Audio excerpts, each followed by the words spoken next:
وفاقی وزیر برائے anti narcotics Shehryar Afridi Europe کے دورے پر ہیں۔ گزشتہ روز وہ جرمنی پہنچے۔ تحریک انصاف جرمنی کے رہنما جاوید اقبال نے ان کے اعزاز میں عشائیے کا اہتمام کیا، جس میں پاکستانی کمیونٹی کے علاوہ میڈیا نمائندگان نے بھی شرکت کی۔ اصغر مرزا کی یہ رپورٹ۔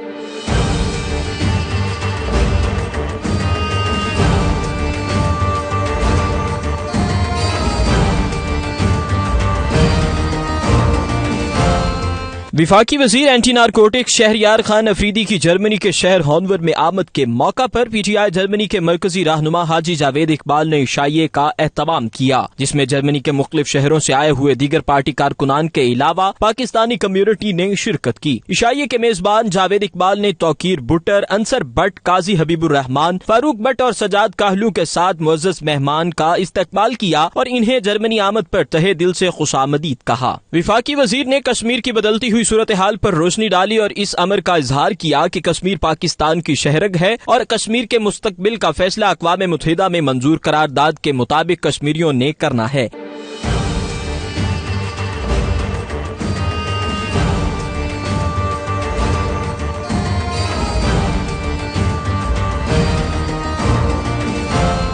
اس موقع پر جرمنی میں آباد پاکستانی کمیونٹی نے اپنے مسائل، جن میں نیکوپ شناختی کارڈ، پاسپورٹ کا بروقت اجرا، اکاؤنٹس کی بائیو میٹرک اور پاکستان سے جرمنی ڈائریکٹ فلائٹس جیسے مسائل سامنے پیش کیے۔ وفاقی وزیر نے وعدہ کیا کہ یہ مسائل وزیر اعظم عمران خان کے سامنے پیش کریں گے۔ شہریار آفریدی صاحب کو ہم نے ویلکم کیا، ان کی باتیں سنی، بڑی ایمان افروز باتیں تھیں کہ یہاں رہ کے بھی ہم دین پہ عمل کر سکتے ہیں۔ کشمیر بنے گا پاکستان، کشمیر بنے گا پاکستان، کشمیر بنے گا پاکستان۔ 92 نیوز سے خصوصی گفتگو کرتے ہوئے شہریار افریدی کا کہنا تھا کہ حکومت اوورسیز پاکستانیوں کو کہیں بھی تنہا نہیں چھوڑے گی۔ سارے وہ friends of Pakistan, overseas Pakistani forefront پہ آئے۔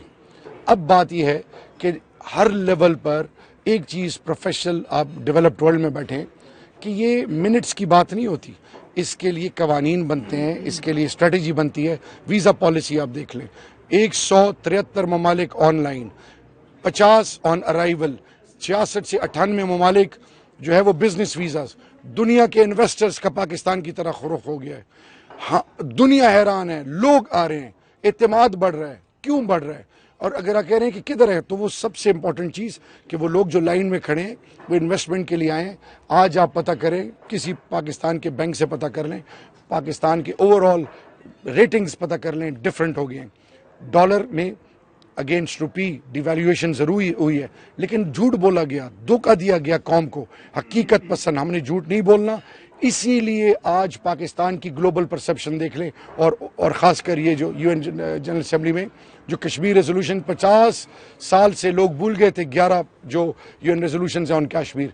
اگلی چیز آپ نے کہا کہ کمزور، دیکھیں عمران خان جج اور جوری نہیں ہے، supreme court, high court, NAB اپنا کام کر رہی ہے۔ ان تمام کے خلاف عمران خان اور حکومت نے کیسز نہیں بنائے، یہ ساری چیزیں ماضی سے چل کے آ رہی ہیں۔ پروڈکشن آرڈر کیوں جاری کیا؟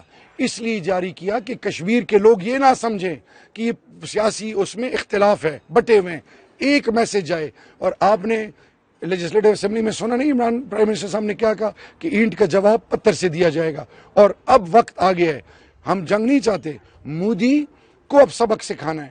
تو وٹ آئی ایم ایمفیسائزنگ آن اس سے پہلے کیوں مثال ہی نہیں آئی؟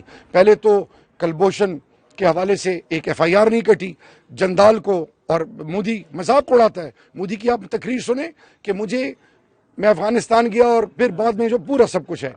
موسٹ امپورٹنٹ چیز جو سب سے امپورٹنٹ ہے ہم سب کے لیے، وہ پاکستانیوں کے لیے، اوورسیز کے لیے انڈرسٹینڈ کرنے کے لیے، کہ جب آپ ڈیلیور کرنا چاہیں اس میں سب سے امپورٹنٹ چیز آپ نیت دیکھتے ہیں، اور ماضی ایک پروڈکٹ خریدتے ہیں نا، اس کی آپ کریڈینشلز دیکھتے ہیں۔ عمران خان کا ماضی، 5 سال کی خیبر پختونخوا کی حکومت، اب کا 1 سال، تمام چیزیں دنیا، آج ہندوستان کنفیوز ہے، ان کی فارن پالیسی ہر لیول پر ناکام ہو گئی ہے۔